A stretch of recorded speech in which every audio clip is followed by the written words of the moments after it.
राधे मैया लोक आस्था के महापर्व छठ पूजा की हार्दिक शुभकामनाएं। और अभी हमारे पश्चिमी चंपारण के आध्यात्मिक गुरु तांत्रिक बाबा जी के पास हैं और बहुत ही एक खूबसूरत नज़ारा है और मेरे ही पंचायत में और इनका घाट और मेरा घाट सेम ही है। तो आज हम लोग बाबा जी से कुछ सवाल लेंगे और ये काफ़ी प्रसिद्ध है और हमारे चंपारण के आध्यात्मिक गुरु हैं और हम लोग जानेंगे कि छठ के महत्व क्या है। हम चलते बात करेंगे बाबा जी।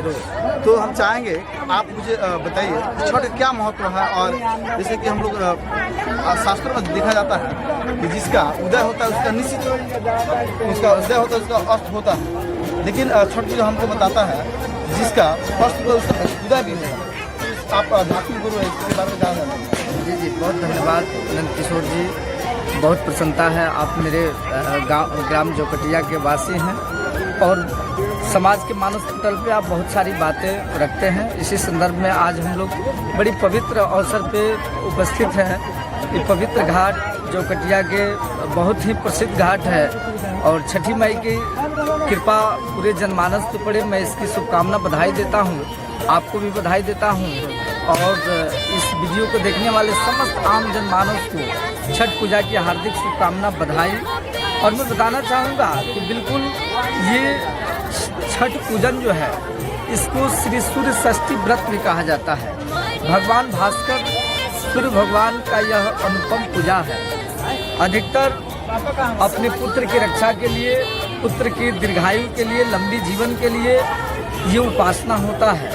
छठी माई का व्रत हर स्त्रियों के जीवन का सबसे सर्वोत्तम व्रत होता है, क्योंकि इसमें लगभग 48 घंटा तक उपासना करना होता है, व्रत रहना होता है, वो भी निराजल निर्जला व्रत जो है रह करके और सूर्य भगवान का जो है उपासना हृदय में करके छठी माई की कृपा जीवन में बना करके और गंगा मैया के किनारे उपस्थित होकर के लोग सूर्य भगवान को जल देते हैं। बात रहा अस्त और उदय का, तो ये जीवन की भी कल्पना है। ये छठ पूजन जो है साक्षिक रूप से ये प्रदर्शित करता है कि जीवन में अगर किसी की विपत्ति आ जाए, जीवन में कोई कठिनाई आ जाए या जीवन में कोई तकलीफ है, तो ये नहीं है कि जीवन भर ये तकलीफ बना ही रहेगा। जैसे अस्त का पूजन आपने किया, पुनः भगवान भास्कर का उदय भी होता है, उसी तरह जीवन में अगर कोई तकलीफ है, कोई परेशानी है, जीवन में कोई विपत्ति है, तो उसका भी निश्चित रूप से उदय होता है। वह भी जीवन से समाप्त होता है और नई खुशियों का किरण के रूप में प्रकाश जो है तो उस व्यक्ति के जीवन में आता है। और इससे आम जनमानस को सीख लेनी चाहिए कि जीवन में कोई भी परेशानी आए तो वह घबराए नहीं, निश्चित रूप से इसी भांति प्रतीक्षा करें। आज नहीं तो कल ईश्वरीय कृपा अगर सत्कर्म के साथ, सद्भावना के साथ, सत्मार्ग पे आप चलते हैं तो निश्चित रूप से आपका परिश्रम रंग लाएगा।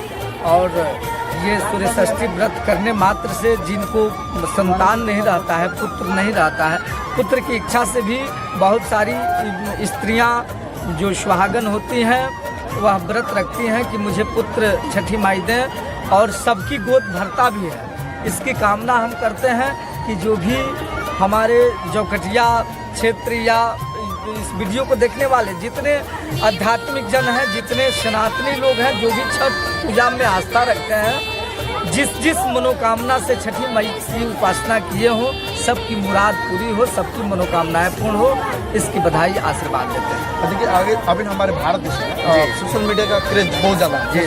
इंस्टाग्राम और यूट्यूब अगर हम लोग खोलते हैं तो विभिन्न वीडियो में देखते हैं कि बिहार के मुस्लिम महिलाएं जो पटना के जो सड़क है उस पर चूल्हा बनाती नजर आती है। जी, तो क्या हम लोग के लिए पवित्र है अगर मुस्लिम महिलाएं अगर कोई चूल्हा बनाती है हमारी छठ पूजा के लिए, तो पवित्र है कि नहीं? जी बहुत अच्छी बात है आपकी, बहुत ऊंचा प्रश्न आपका है।